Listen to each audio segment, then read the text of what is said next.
กำลังเลิกแล้วเนาะสองเซ็นเตอร์ของทีมงานเพชรเจริญศัพท์ถันวันที่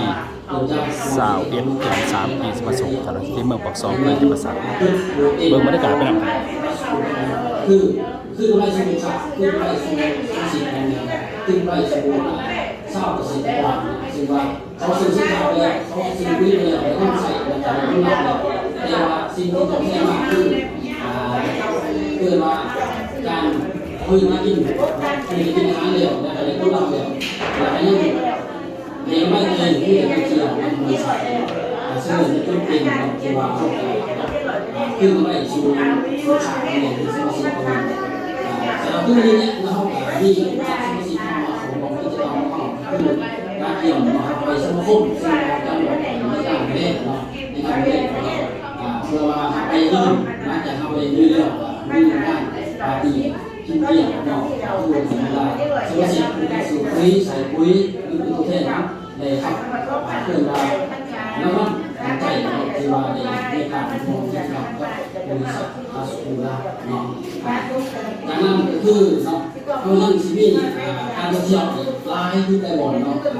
ที่ว่ามันจะเกิดขึ้นที่ว่าเชียงใหม่ไปเที่ยว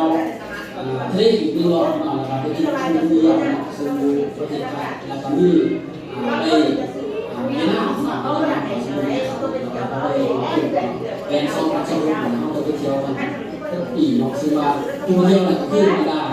สมาชิกของมันได้ประเทศในเขตตัวเมืองเนาะมันได้ซึ่งมีมันได้เที่ยวแบบนี้เนาะในทุกการเล่นการหูเนาะทุกที่ไปที่มาของเราเนี่ยเขาก็ในนำโครงการก็คือ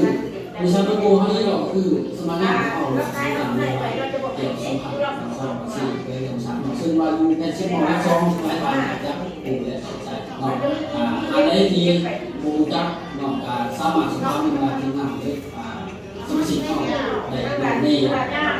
ภูเก็ตแต่ละพื้นที่เนาะมีประมาณที่จากน้องนี่ยังอะไรที่ขอได้คอยมาสอนที่นี่บอกว่าหรือสมาชิกของคาสโกโซนนั้นต่างดูมาสองพันสี่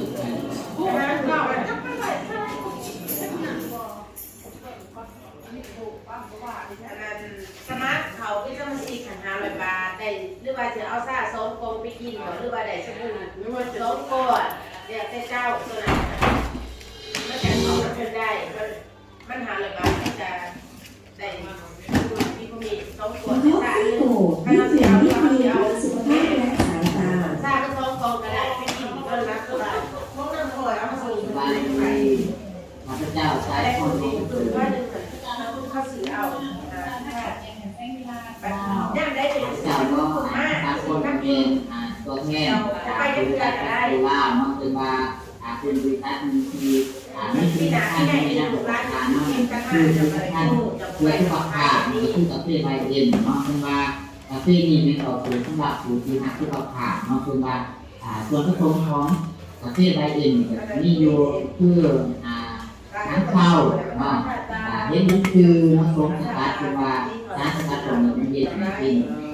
อายุเป็นยางอยู่ลักษณะเนาะหรือว่ามันมือเนาะที่ดำซึ่งใช้ในการพูดในภาษาแล้วที่ผ่านมาสิ่งแรกเราต้องเอาหูมาติดกับกระจายกับมือมีคนที่ผ่านบอกเพียบยิ่งเลยได้ถามมูบอกต่อแล้วกันบอกว่าทำมากไอ้เรื่องทำมากแต่แค่สบายสมัครให้แม่เด็กก็ได้สมัครแล้วมีคะแนนเต็มเดี๋ยวฟังสมาคมเลยกำลังเก็บคะแนนอยู่ที่เราเขียนหลุดจะได้ไอ้อีกเป็นหาไว้มาที่เราที่เนี่ยได้ทำไว้ปาร์ตี้ให้กับหม้อหม้อกลางหรือว่าหม้อเป็นไก่เนี่ยทหารที่ไหนที่ตรงนี้เลยทางไก่พวกบอกว่าเราสมมติว่านั่นนี่ก็ได้ยินบ่อยบอกเอาสมมติว่านี่ก็พูดไม่ได้แล้วเป็นคนที่ได้บริการเลยแล้วเขาติดต่อมาบอกเราสิ่งยังไม่ได้ให้ขอบคุณเนาะและอาจารย์ท่านแนะนำเป็นราคาว่าผู้ได้สนใจให้ติดต่อก็ต้องผ่อนดอกก็เลยจะสนใจที่อะไรเอง บ้านเราคนในสงสารหลานให้เขาแต่ที่จำนกคือการบ้านนั้นมูต้องเรียกว่าที่ขึ้นใส่เราไม่ได้ตัดตัวละอันนี้ที่พวกหนูที่มันเป็นจ้าเลยไปบ้านงานเราเป็นก้อยก็นี่เขาจะให้เราเป็นคนซ้อมเพราะว่าพวกตัวเองเสียเอาเราเรานี่นะลูกเจ้าเพราะว่าบอกเราว่ากันนะเราจะเอาถึงซีจากพาสโกลาวขาออกค่าเข่าจำกัดผู้เดียวลงพื้นตามเมืองสวนกาแฟของกลุ่มเศร้าสวนทีใส่ผลิตภัณฑ์ปุ๋ยเก่าเกษตรนาโนวันที่26 มิถุนายน 2565บริษัทพาสโกลาวขาออกค่าเข่าจำกัดผู้เดียวในลงพื้นตามเมืองสวนปลูกกาแฟ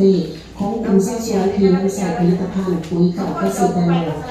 โดยมีทางบุญโฮพาพรผู้อำนวยการบริษัทพาสโกลาวมีคณะบริหารงานของบริษัทและบรรดาลูกค้าประจำและตัวแทนจำหน่ายของบริษัทชวนดีใส่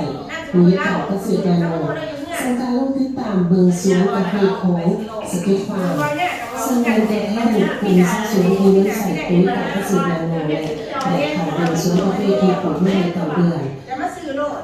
ซึ่งจากการลงติดตามเห็นว่าต้นกาแฟจะเริ่มเติบโตได้กว่าต้นกาแฟที่วันไหนไม่ใส่ปุ๋ยเก่าเกษตรนาโนโดยเห็นว่าระยะเพียงต่อเดือน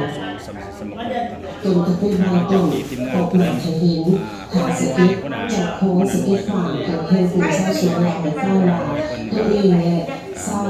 สวนจำนวนหนึ่งในองค์กรน้องใส่ปุ๋ยกับเกษตรนาโนได้ในปีและปีนี้เป็นปีที่สองนอกจากว่าปุ๋ยกับเกษตรนาโนที่ได้ออกเป็นปุ๋ยที่เหมาะสมกับต้นกาแฟแท้จริงซึ่งจะเฮ็ดให้ต้นใหญ่ได้แข็งแรงและให้หนักได้แค่ต่อเดือนหายปีนี้ก็คือแค่ลงถึงหลังไม่ใช่จากผลการวิจัยกับต้นกาแฟปลูกใหม่และให้ในพวกเรากับต้นกาแฟเก่าอายุ10-15 ปีแล้วเห็นว่าได้ผลดีต้นแต่แข็งไว้แข็งแรงให้มากกว่าแต่ต้องใส่ให้ถูกวิธีและเทคนิคพิเศษการเพื่อให้ได้รับผลผลิตตามที่ต้องการนี่เป็นอีกหนึ่งทางเลือกของเกษตรกรเราสปอร์ตคนในชาวสวนกาแฟ เจ้าแนะนำชาวสวนเราเป็นตัวเลือกหัวของกลุ่มชาวสวนเนาะปลูกผลิตภัณฑ์เนาะวันนี้เราก็อยากจะนำเรื่องการเฮ็ดสวนเนาะคือว่าคือวิธีการเรื่องการเฮ็ดการให้ได้มาตรฐานเนาะว่าสิ่งที่เราเรียนมากับเฮ็ดหลากหลายรูปแบบเนาะโดยเฉพาะที่เราลองถือปุ๋ยว่าจะเป็นปุ๋ยมาจากผู้นั้นแต่ได้การที่เราลองเนาะพอเป็นชาวสวนเนาะหลังจากปีห้าเพ็ดหลายปีจนมาฮอดจุดหนึ่งเนาะเพราะว่าเราจะคือเป็นปุ๋ยกับเกษตรนาโนเนาะคือเห็นเนาะสวนของเขาปลูกนี่เก่าเดือนก็ว่าปีนึงเนาะคนตอบรับกับสิประมาณนี้เนาะอันนี้ว่าเบี้ยตอนที่เขาปลูกก็บ่ได้งามเพราะว่าได้เนาะแต่หลังจากที่เขามาปลูกเลยต้องเป็นผลเนาะต้องลอกเนาะบ่ลอกเนาะคือเขาจะลอกเป็นปุ๋ยเม็ดน้ำเนาะกับปุ๋ยฉีดเนาะคือตอนส่วนที่เขาใส่อายุนี่9 เดือนปีนึงเขาใส่ก็สิใส่ตามหลักการที่บอกเนาะให้คุกให้พังลิ้นเนาะตัวนี้ใส่ปุ๋ยแค่เทื่อเดียวเนาะแล้วก็ฉีด2 เทื่อเนาะแต่ว่าเขาก็ลอกเนาะควรเขาใส่บนที่เขาใส่น้ำดินบอกแล้วเขาบ่แข็งนะบอกว่าเขามาฉีดเขาผสมปุ๋ยอื่นมันก็รู้สึกว่าตอบโจทย์ไปอย่างนี้เนาะแต่ตามเหตุการณ์หลักการวิชาการหรือว่าทางผู้การปุ๋ยแนะนำไปตามสูตรเนาะคือว่าได้ผลดีเนาะผลตอบโจทย์ก็ประมาณนี้เนาะเกษตรกลุ่มของเราค่อนข้างว่าต่อไปก็สิมั่นใจเนาะบอกว่าปุ๋ยของเพิ่นก็ราคาก็เข้าสู่ได้นะบอกว่ามันเป็นเชียวภาพแน่มันก็สิดีต่อสิ่งแวดล้อมแล้วก็ต่อสัดส่วนผู้ที่ปลูกเกษตรเนาะในกลุ่มของเราก็ค่อนข้างว่ายิ่งได้ซะจากที่เคยฟื้นพอแต่ก่อนเราก็ยิงเคมีหลายแหละมันจะต้นทุนจากเขาใส่ปีนึงสมมติว่า